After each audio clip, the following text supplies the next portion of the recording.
네, 안녕하세요. 시설개론 입문 강의 복습 5번째 영상인데, 이 입문 강의 복습 영상은 시설개론에서는 이제 마지막 영상이 될 것 같습니다.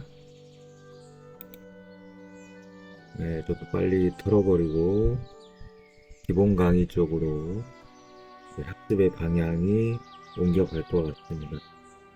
언제까지 입문 강의만 계속 듣고 있을 수는 없죠.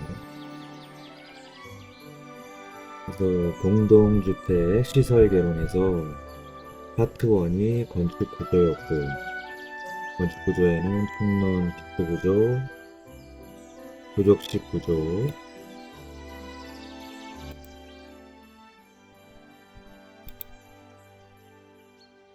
철근 콘크리트 구조, 철골 구조, 지붕공사, 방수공사, 미장 타일 공사, 창호 유리 공사, 도장 공사, 건축 접상까지 입문 과정에서 학습을 했었고요. 이제 건축 설비 쪽으로 넘어가면은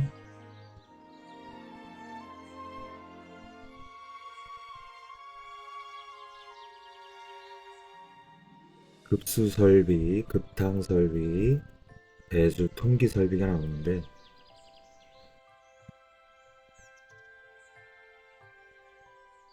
네, 이번 영상 진도에서는 통기 설비부터 보도록 하겠습니다.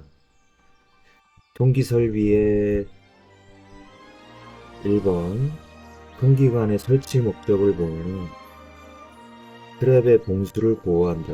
배수의 흐름을 원활하게 한다. 신선한 공기를 유통시켜서 관 내의 청결을 유지한다. 배수관 내의 기압을 일정하게 유지한다. 나와 있고요. 통기관의 종류는 통기 개통도를 봐야 되는데,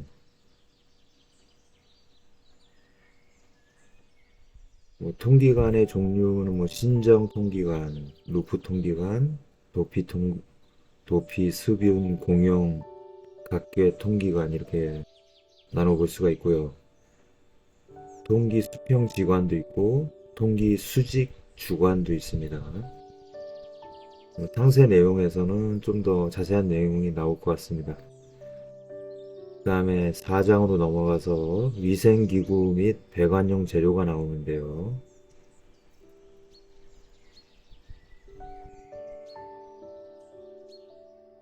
위생기구의 장점을 보면은 탄알칼리에 침식되지 않으면 내구성이 우수하다. 흡수성이 없어 오수나 악취 등 이런 게 흡수되지 않으면 변질이 되지 않는다. 청소하기 쉬워 위생적이다. 매우 복잡한 형태의 기구도 제작이 가능하다. 위생기구의 단점은 탄력성이 없고 충격에 약하므로 파손되기 쉽다. 파손되면 보수가 안 된다. 팽창 계수가 아주 작으므로 금속기구나 콘크리트와의 접속에는 특수공법이 요구된다. 정밀한 치수를 기대하기 어렵다. 위생 설비의 유니트화를 보겠습니다. 유니트라고 하는 게 발음하긴 좋네요. 유니트화라고 하면 일단 목적은 공정을 단순화 및 합리화시킨다. 공사기간을 단축시킨다. 시공의 정밀도를 향상시킨다. 재료비와 인건비를 절감할 수 있다. 이게 목적이고요. 조건은 대량 생산이 가능하고 제작 공정이 단순해야 된다. 운반이 편리하고 견고해야 된다. 현장에서 조립과 설치가 간단해야 된다. 본관과 배수 접촉이 쉽고 유니트 배관도 복잡하지 않을 것. 배관이 방수를 관통하지 않고 바닥 위에서 처리할 수 있을 것. 이렇게 나와 있습니다. 여기 오타가 났네 또. 지금 이 오타 문제는 이게 구글 문서인데 처리가 됐고요. 처리된 이유로는 자동 완성 기능 때문에 발생하는 건데, IME에서 마이크로소프트 입력기에서 이전 기능을 활성화시킨다. 그거를 체크를 해주니까 이제 더 이상 자동 완성 때문에 처리로 끝났어야 되는데 리로 나왔었죠. 리자가 두 번 나왔습니다. 네, 그런 현상은 없어졌다는 거. 앞으로 이제 문서 작성할 때 그런 게 신경이 많이 쓰였었는데 잘 제거가 됐습니다.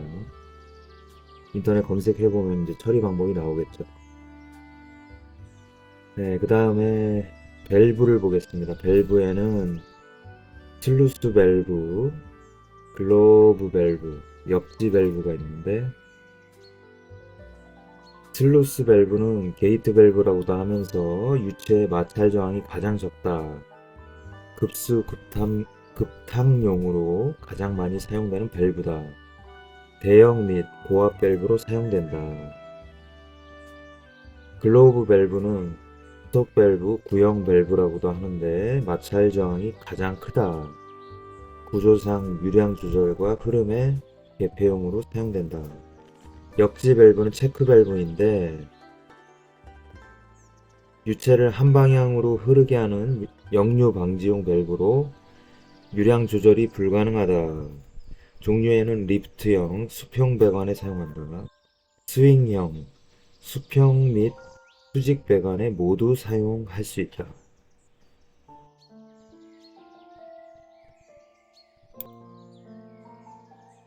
배관의 도시기호. 배관의 도시기호를 보면은 도시가 도면에 나타냈을 때 기호라는 거죠. 물은 청색, 증기는 진한 적색, 공기는 백색, 가스는 황색, 산성이나 알칼리는 회자색, 기름은 진한 황적색, 전기는 엷은 황적색으로 도면에 표시한다고 합니다. 그 다음에 이제 5장으로 넘어가고요.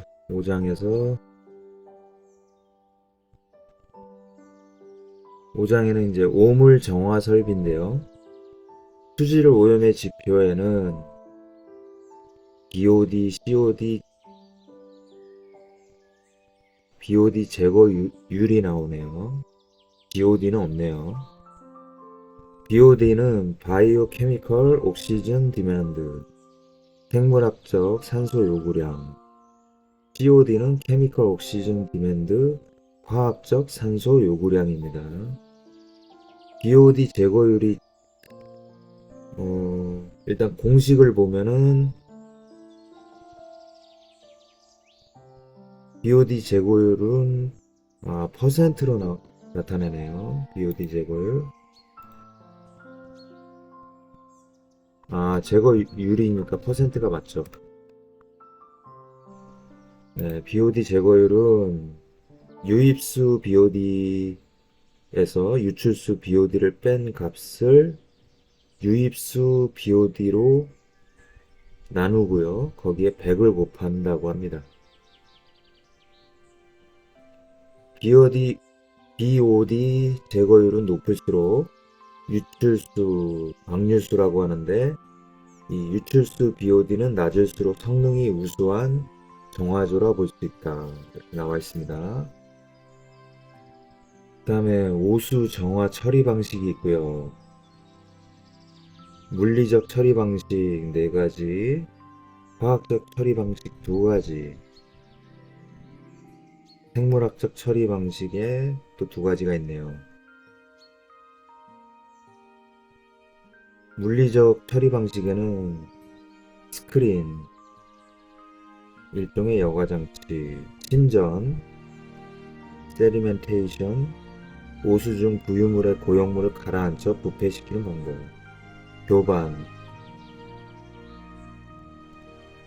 아지테이션, 흡기조 등에서 오수 중의 공기를 혼입시키기 위해서 기계적으로 휘저어서 섞어서 산화시키는 방법이 교반이고요. 여과는 필트레이션, 매개층을 통해서 물을 통과시키면서 부유물을 제거하는 방법. 여과제에는 모래, 활성탄, 규조토, 섬유 등 다공질 여제가 있다. 다음은 화학적 처리 방식인데 중화 방식, 소독 방식이 있네요. 생물학적 처리 방식에는 호기성 처리 방법, 혐기성 처리 방법. 호기는 산소가 있어야 된다는 거고, 혐기성은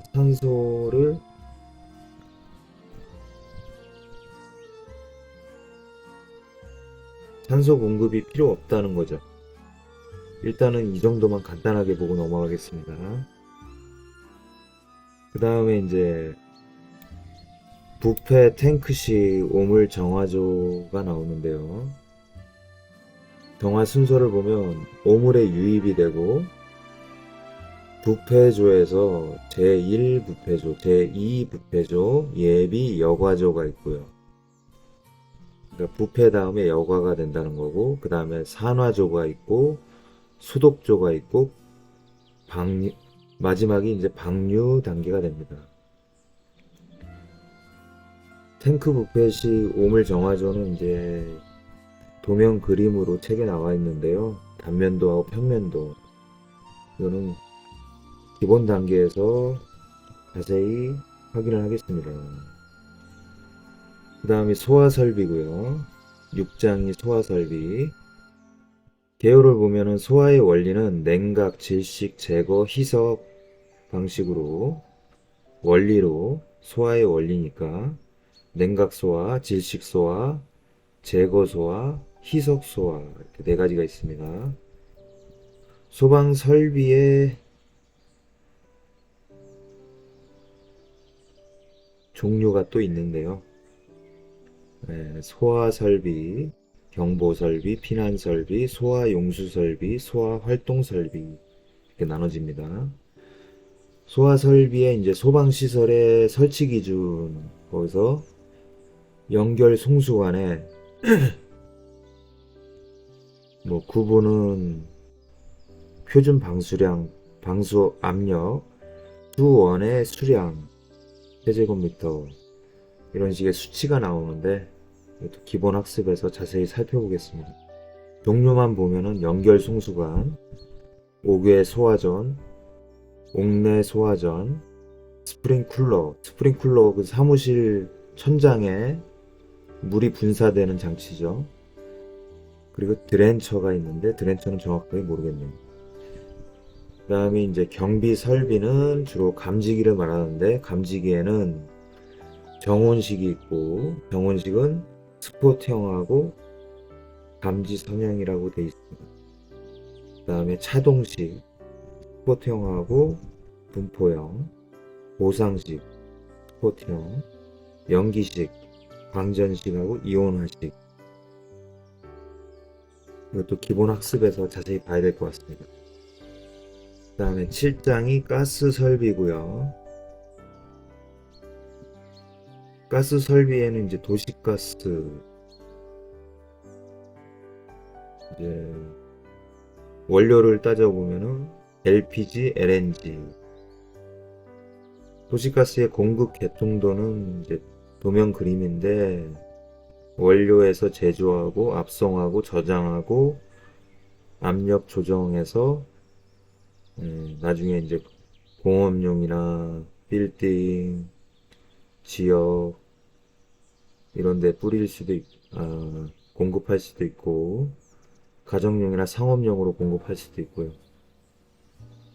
이제 원료의 제조 과정까지가 고압이고 압송 저장하는 게 중압이고 압력 조정해서 공급할 때 이제 저압으로 합니다.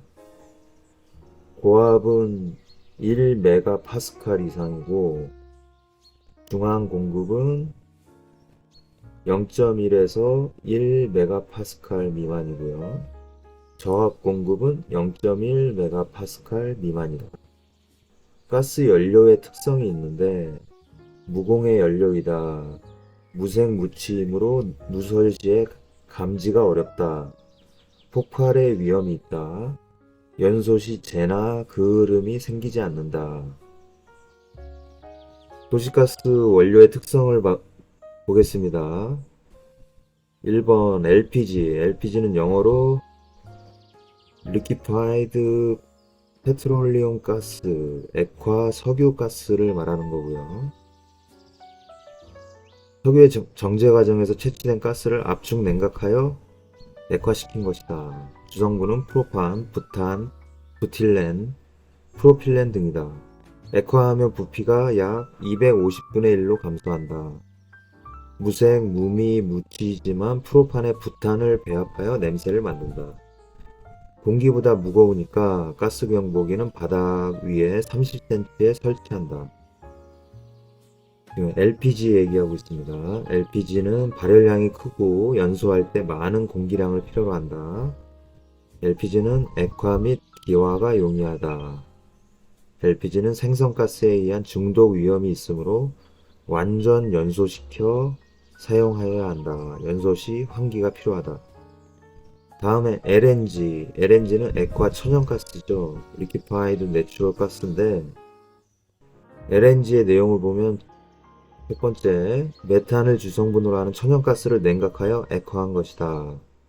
1기압하 마이너스 162도씨에서 액화하며 이때 부피가 대충 600분의 1로 감소한다. 공기보다 가볍기 때문에 누설되어도 공기 중에 흡수되어 안전성은 높다. 가스 경보기는 천장에서 30cm 아래 설치한다. 발열량이 크고 무공해다.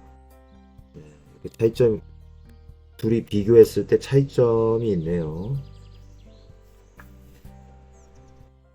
그 다음에 이제 냉난방 설비가 이제 8장인데요.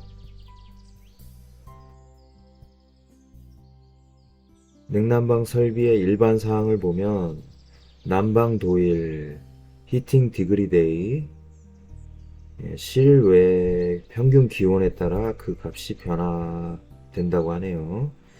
자세한 거는 기본에서 보겠습니다. 그 다음에 열량, 히트 커니티, 열량은 물의 온도를 높이는 데 소요되는 열의 양으로 표준 기압하에서 순수한 물 1kg을 1도씨 올리는 데 필요한 열량을 4.19kJ이라고 한다. 야, 좀 과학 시간에 나올 만한 어려운 내용인 것 같습니다. 네, 자세한 건 기본에서 볼 텐데 내용이 눈에 안 들어오는 걸로 봐서 이건 기본 강의에서 자세히 봐야 될 것 같습니다. 열량 지나갔고요. 전열은 이제 전도, 컨덕션, 대륙, 컨벡션, 복사, 라디에이션 세 가지인데요. 전도는 고체 또는 정지한 유체에서 분자 또는 원자의 열 에너지 확산에 의하여 열이 전달되는 형태를 의미한다. 대류는 유체의 이동에 의하여 열이 전달되는 형태를 의미한다.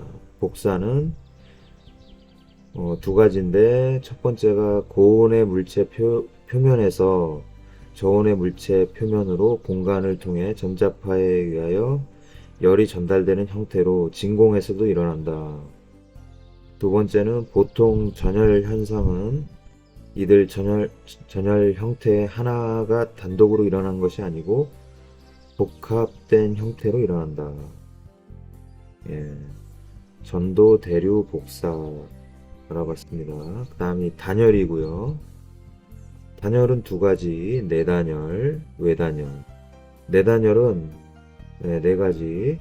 빠른 시간 안에 더워짐으로 간헐 난방을 하는 곳에 쓰인다. 내부 결로를 방지하기 위하여 단열재의 고온 측에 방승막을 설치하는 것이 좋다.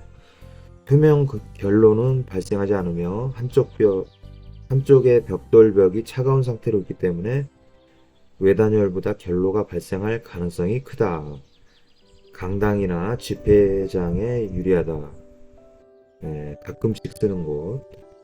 내단열이었고요. 외단열은 지속적인 난방에 유리하며 내단열보다 결로의 위험을 반감시킬 수 있다. 내단열보다 공사비가 비싸고 추운 지역의 시공에 적합하다.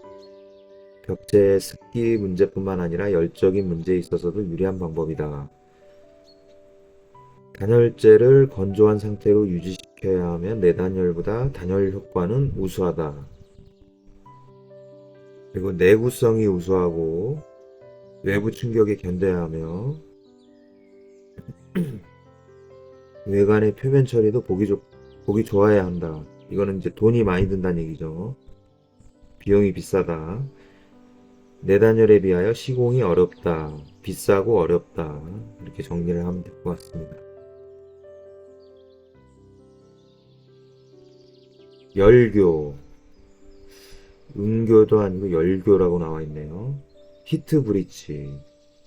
벽이나 바닥, 지붕 등의 건축물 부위에 단열이 연속되지 않는 부분이 있을 때 이 부분이 열적으로 취약 부위가 되어 이 부위를 통한 열의 이동이 많아지는데 이것을 열교, 히트 브릿지 또는 냉교, 콜드 브릿지라고 한다.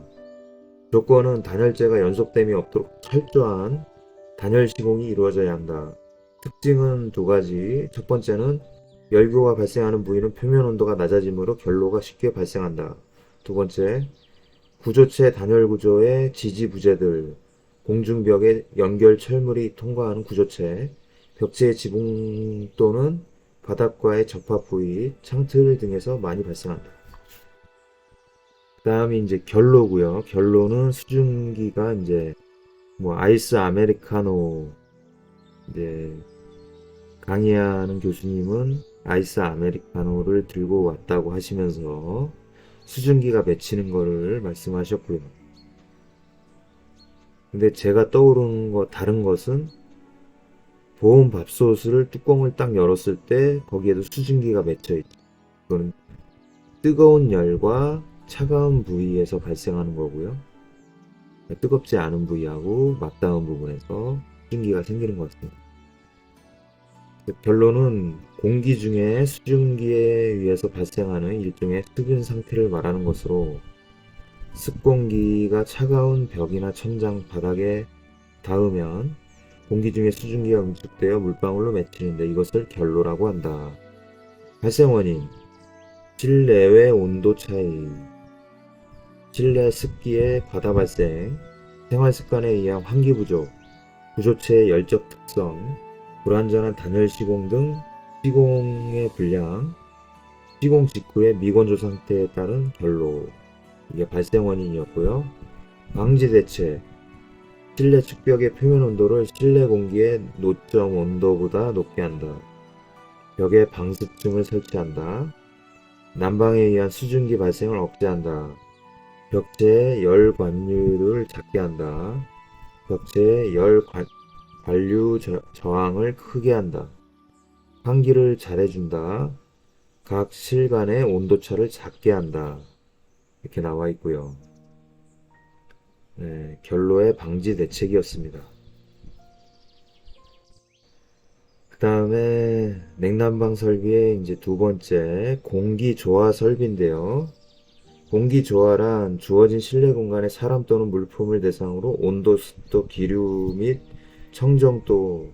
청정도를 그 실의 사용 목적에 맞게 적합한 상태로 유지시키는 것을 말한다.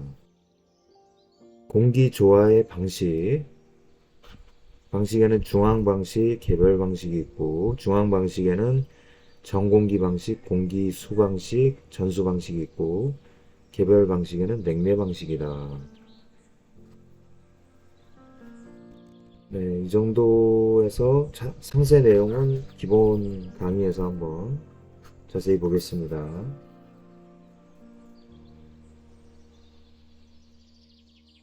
그 다음에 이제 공기 조화 설비에 공기 조화기가 있죠. 공기 조화기에는 공기 여과기 에어 필터가 있고 공기 가열기 에어 히터가 있고 공기 냉각기 에어 쿨러가 있고 공기 가습기 에어 휴미디파이어, 공기 감습기 휴미디파이어의 반대말이 디휴미디파이어죠. 에어 디휴미디파이어. 그 다음에 송풍기 블로우라는 말은 이제 UFC 같은 격투기 운동에서 백스핀 블로우가 뒤를 돌면서 팔꿈치, 엘보우로 상대방을 가격할 때 이제 백스핀 블로우라고 하거든요. 그 낭심 부근에 가격이 됐을 때 이제 로우 블로우라고 하고, 이제 블로우가 일단 그런 개념, 송풍이죠. 바람이면 송풍, 격투기에서는 타격, 이런 거를 괜히 한번 말해봤습니다. 네, 이것도 기본 학습에서는 자세하게 나오겠죠. 네, 거기서 자세히 보겠습니다. 다음에 이제 냉난방 설비에 일반 사항 받고 공기 조화 설비 받고 이제 난방 설비를 보게 되겠습니다. 난방 설비의 개요. 난방 방식에 있어서 개별 난방이 있는데 개별 난방은 벽난로, 화로, 온풍기가 있고요. 중앙 난방은 이제 직접 난방, 간접 난방이 있는데 간접 난방은 온풍 난방이고요. 직접 난방은 증기, 온수, 복사 난방이 있습니다. 온수에는 저온수가 있고 고온수가 있네요. 그 다음에 지역 난방은 고압 증기 난방, 고온수 난방 이렇게 나눠지고요.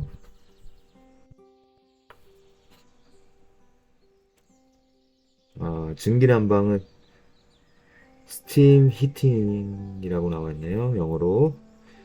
온수 난방은 핫 워터 히팅. 복사 난방은 판넬 히팅. 지역 난방은 패널 히팅. 네, 패널 히팅이 복사 난방이고 지역 난방은 디스트릭트 히팅 이렇게 나와 있고요. 요것도 상세 내용은 기본 강의에서 확인을 하겠습니다.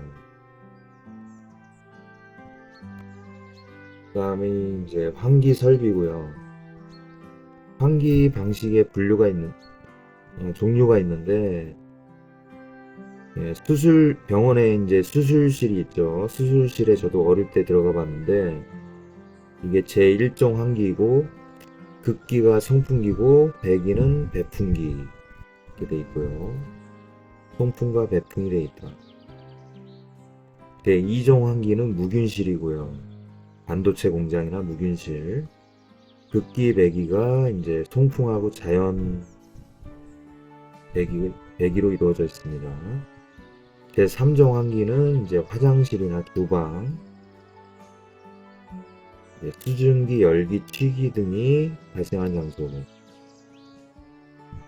극기가 자연극기고요. 배기구는 배풍기. 자연과 배풍을 한다. 제4종 환기, 자연환기는 극기, 배기를 다 자연극기 방식으로 일반실에서 하고 있습니다. 그러니까 순서대로 수술실이 1종, 무균실이 2종, 화장실이 3종, 일반실이 4종이라고 보면 되겠습니다. 그 다음에 환기량의 결정 방법은 환기 횟수에 의한 계산 방법이 있고 공식도 있네요. 이건 나중에 보고요. 허용치에 의한 계산 방법, 이것도 공식이 있네요. 필요 환기량. 좀 전에는 환기 횟수가 있었고, 이 공식들은 필요하다면 문제 풀 때 이제 외워줘야겠죠. 네. 그래서 이제 마지막 장 9장에서는 전기 설비와 전기의 기초가 나옵니다.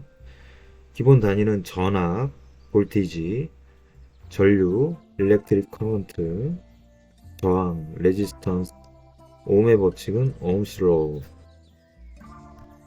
이거는 전기 쪽 얘기도 기본 강의에서 주로 볼 것 같습니다. 이제 대략적으로 뭐가 나오는지만 이제 먼저 보고 기본 강의로 가면 될 것 같습니다. 직류와 교류. 직류는 DC, 다이렉트 커런트. 교류는 AC, 얼터네이팅 커런트. 주파수는 프리퀀시. 상식적으로 많이 들어본 내용이죠. 그 다음에 전력. 전력은 전기가 하는 일의 양을 의미한다고 하고요. 단위는 와트나 킬로와트. 전력의 종류에는 직류가 있고 단상교류가 있고 삼상교류가 있는데 각각 공식이 있습니다. 예, 공식은 교재에서 확인을 해야 되는 부분이고요. 뭐 P는 VI,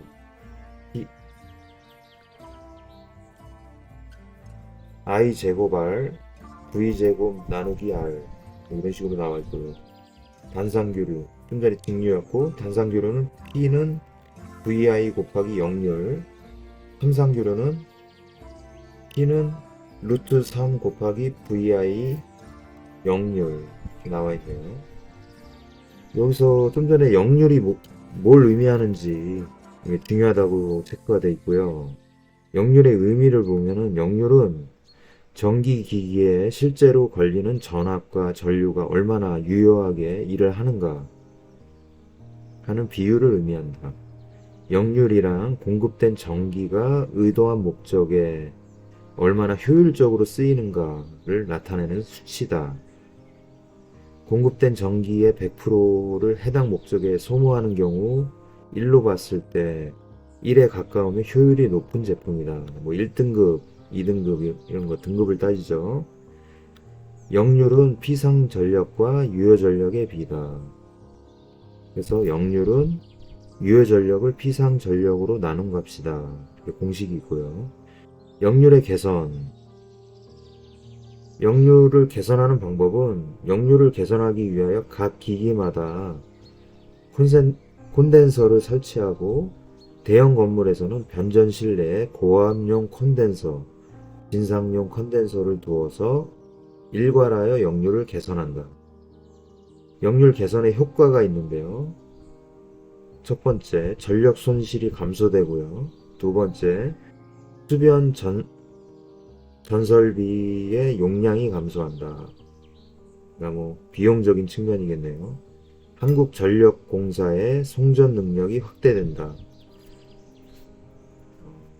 개별적인 역률이 개선이 되면 그 중앙에서 개별로 가기 때문에 한국전력공사의 송전 능력이 좋아진다는 말이겠죠.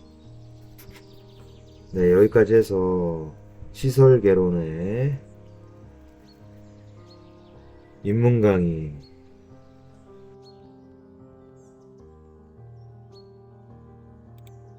저는 이제 입문 강의에 복습 영상을 올리고 있었는데 5번째로 이제 마지막 영상이 끝났습니다. 네, 시설 개론은 건축 구조와 건축 설비다. 두 가지 파트가 있었고요.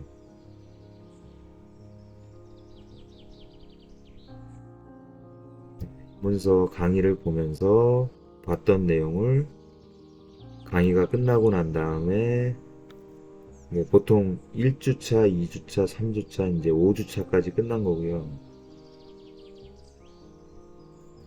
현장 강의에서는 수강생들이 1교시, 2교시, 3교시, 4교시 이런 식으로 나눠서 이제 강의를 듣고요.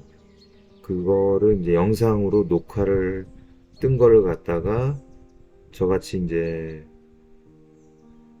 온라인 평생반 가입한 사람들은 이제 온라인으로 강의를 보게 됩니다. 교재를 가지고.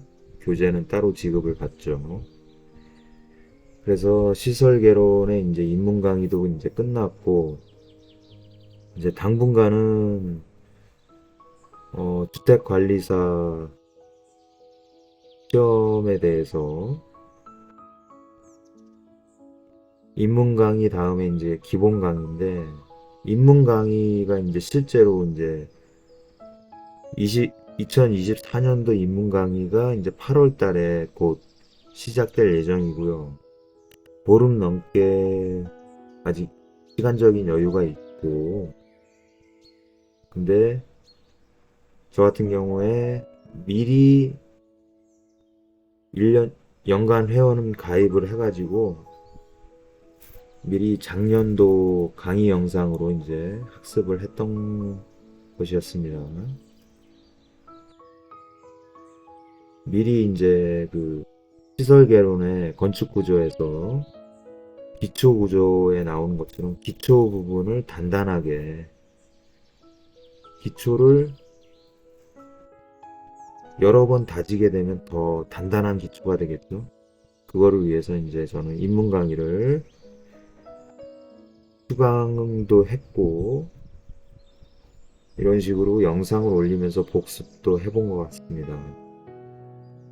예, 복습의 효과는 그냥 사람마다 다른데, 저 같은 경우에 그냥 독서실에서 혼자 책을 한번 쭉 읽어보면서 복습을 해도 되는데, 아니면 뭐 좀 센 방식으로 치자면은 들었던 강의를 뭐 2배속이나 2.5배속으로 배속을 높여가지고 다시 한번 듣는 방식으로 복습을 해볼 수도 있겠죠. 사람마다 이제 복습하는 방식은 다를 거고요.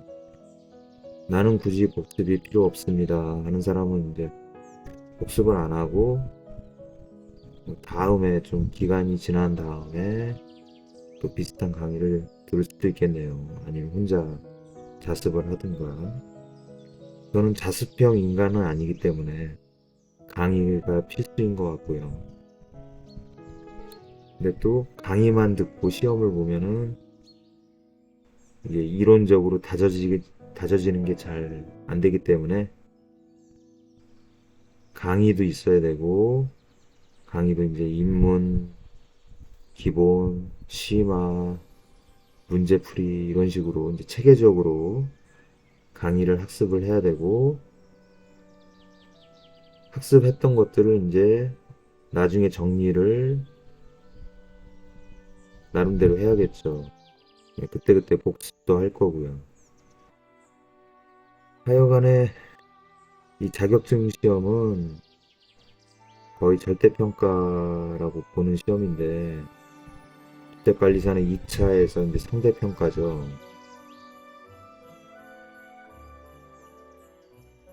그렇지만 거의 뭐 사법고시나 공무원 시험 같은 시험하고 비교하면은 절대평가에 가까운 시험이라고 저는 생각을 하고 있습니다. 그래서 최소 기준치만 넘게 성의 있게 공부를 해주면은 충분히 합격이 가능하지 않을까 이렇게 보고 있고요. 일단 수험 기간이 좀 지나면서 모의고사를 봤을 때 이제 거기서 중요한 거는 내가 합격권에 가깝게 진입을 했는가 못했는가 그걸 나타내주는 모의고사가 이제 척도가 되겠죠. 제 목표는 이제 첫 번째 모의고사 때 이미 합격점에 진입을 했으면 하는 바람으로 이렇게 미리 공부를 하고 있습니다. 네, 저처럼 이런 자격증을 준비하시는 분이나 뭐 저랑 동일하게 주택관리사 시험을 준비하시는 분이 있다면은 파이팅 하시고 열심히 준비를 하시면 좋겠네요.